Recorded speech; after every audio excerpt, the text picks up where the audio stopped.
All right, guys, welcome to the weekend video lesson, and it's me, Julian, Jitters Trading, and we're going to start off by talking about the three-bar play. Now, the three-bar play, very, very popular strategy. It's something that I look for at the open a lot. If you go to the options library, you'll see that I play a lot of three-bar plays. There are four-bar plays, which we're going to get into as well. It's just one of the things in the tool belt of strategies that I follow. And this is a pretty high probability pattern that I look for. It's relatively low risk. And so I want to just sort of go through the 3 and 4 bar play. We're going to go through the bullish side, then we'll go through the bearish side. So this is essentially, in a nutshell, what the 3 bar play is. When you're looking at the 3 bar play, you're going to get a big bullish movement. You're going to get a little bit of bearish movement, and then you're going to get some bullish movement that follows. And this is generally the breakout. Now, if you look at what this actually is in simplest terms, it is nothing more than a micro bear flag. Okay? So this is essentially the structure of a 3 bar play. Now, 3 bar plays, you'll notice a lot will happen on gap ups. You'll see this a lot, and it sort of signals a high probability play and a high probability move right out of the gate. So if you look at yesterday's or prior movement, prior session resistance at the close, and then price action gaps up, and you get that really big green bar movement, which you'll hear me talk a lot about in the pre-market alert, followed by a very small pullback.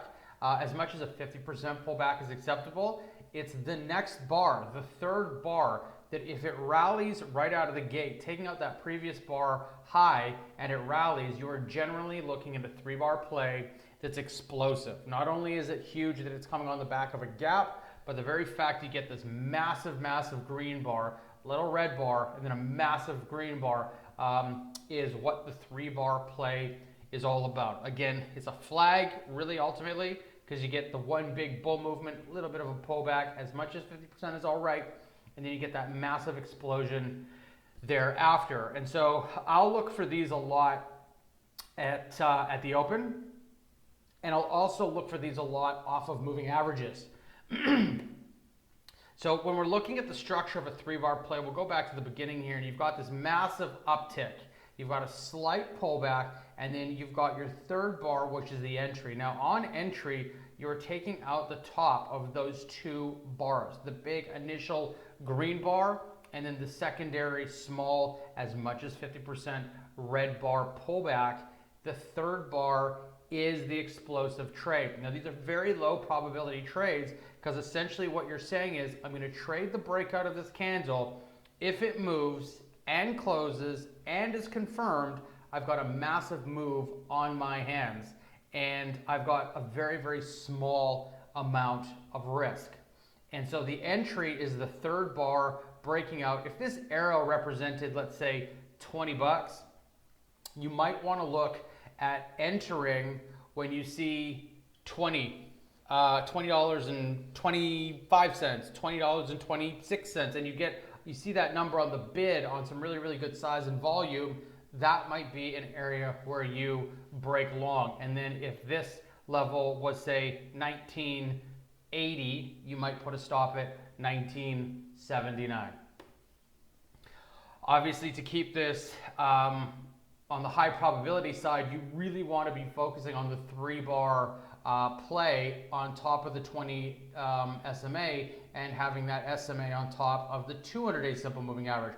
Those are 2 things that I just never negotiate. I will only go long 3 bar plays and rejection candles off of the 20-day if the 20-day is structured over the 200. That is kind of the crux of the whole deal. When you get that 20 layered over the 200, you're always looking for those really bullish patterns. The 3 bar play is no different. And the 3 bar play, especially on the back of a gap up, initially right out of the gate, this is a very high probability potent trade with very low risk. Now, if you look at the 4 bar play, ultimately it's the same thing. And instead of trading a micro flag breaking out, you're essentially trading an ascending triangle flag, and you get that big bullish bar, you get that small as much as 50% pullback, and then you get a little bit of a green bar that hasn't broken out, but the lows are getting higher, and then right through here, that structural resistance, boom, that is the explosive trade, and that is the 4-bar play. So you'll see right through here, the pattern is very much an ascending triangle, and that resistance of these 3 candles is your breaking point. Now you could go this candle, or you could go this candle low and really manage that risk. I would prefer to trade just the candle itself. Some traders will take that initial bull bar low and use that as your stop. For me, I'm really big on taking maybe 2 or 3 trades and potentially getting stopped out to really get into a good move that's confirmed. And so I will generally, especially after my last, I want to say 25 or 30 trades, have really been focusing on prior candle low risk management. And again, with the 4-bar play, like the 3-bar play, 20-day simple moving average layered over the 200-day simple moving average, non-negotiable. Now, if you're counter trend trading and you see this exact play at a very low point after a massive sell-off, and your strategy is to bottom bounce from the low of that sell-off into one of the key moving averages, then you would take out the 20-day and the 200-day simple moving average. But for me, counter trend trading, not the biggest thing on my list. I would rather not. Now this is what a 4-bar play would look like in real time. This is eBay, and you can see that price action kind of is consolidating along that 20-day simple moving average. There's that 200-day simple moving average, bullish bar, flag, pulls back, a little bit of an ascending triangle, and then price action literally breaks out around, let's call it 49.15, and then this thing rallies up 15 cents to 49.30, and there is a potential short-term play, maybe with options or even with common stock. But the point is that would be a 4-bar play. It's not the most explosive, but still illustrates the point. So now we're going to look at the 3 and the 4-bar play, but on the bear side, and you probably guessed off of the top, it's just the complete opposite. So you're absolutely right. You're essentially looking for that, that big red bear bar to signal that there are more sellers than buyers. First rally bar is going to be a very small, shallow rally. As much as a 50% rally of this bar is totally acceptable. And then on the 3rd bar, when this support level cracks, you'd want to get long while putting your stop loss right through here on the top of this specific candle. Now, whether you're trading a 1 minute, 2 minute, 5 minute, 15 minute, hourly, daily, principally speaking, it all works the same with the setup and how you would manage your risk. So prior session support right through here, you can see the price action has had its day and it's hitting this support, it's probably been moving a little bit lower, and then the market closes. The following day, there is a gap down. There's a little bit of a rally, and then price action continues and confirms the power of the gap down, and that structural support level off those first 2 candles is going to be your entry, while this resistance level of these 2 candles is going to be your stop. So again, 3-bar play, initial bar, light pullback, massive breakdown. This is where you're going to be buying in, or this is where you would be a seller in terms of if you're shorting common stock, you're selling, buying to cover. If you're buying puts and using puts directionally, you would pick your strikes and then enter into the put buying as price action breaks down, and then use the top of this candle as your stop. And again, here it is. There's going to be the area where you break down. Boom. There is going to be your stop. And to make sure that everything is high probability, you want to make sure that price action is being held down below the 20, and the 20 is below the 200-day simple moving average.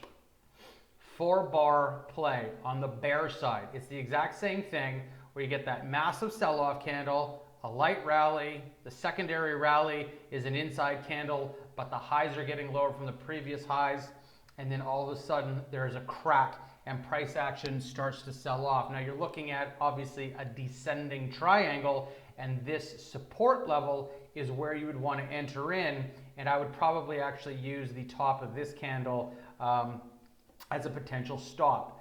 Buying common stocks, you're going to sell into that momentum. If you're trading options, you'd be buying puts and using the top of this candle as your stop.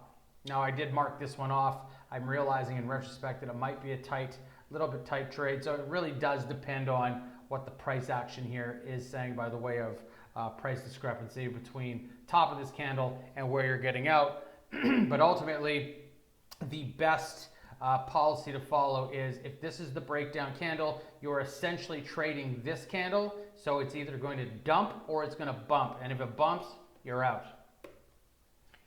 Just to keep everything high probability, you want to be trading with the trend. And you know, this is a really big red sell-off bar. If you got a rally, and you didn't, and then you got a reversal candle around the 20-day simple moving average and it started to pull back, that is also a fine area to get short. But this is essentially what a 4-bar bear play looks like. And this is Apple. And this is a prime example of a massive, massive sell-off candle, a little bit of a rally, and then price action just kind of dumps. And you can see right through here that 350 is essentially the dumping ground, and you get down to about 349, 349 and a half before it starts to move up. But even in that little area of movement, you very well could see some nice profits. Now you'll see that price action flags in and over to the 20-day simple moving average. You've got your 200 overhead, you've got your 20 overhead, and then price action actually sells off, rallies, has a bit of a pin bar, and then steps down further. And even right in here, there is a trade at about 349 into about 348. 1 point of movement, it's not a ton. At the money puts, you're going to do all right. And that would be another bear bar reversal pattern off of the 20-day simple moving average. So in short, that is the weekend video lesson on the 3 and 4 bar play, both on the bull side and the bear side. I hope some of this has helped. If you have access to TC2000 or whatever charting platform you're using, I would strongly urge you to go into your library, pick up some stocks, and really go through all the different time frames and look for the 3 and 4 bar play in and around gaps, whether they're up or down.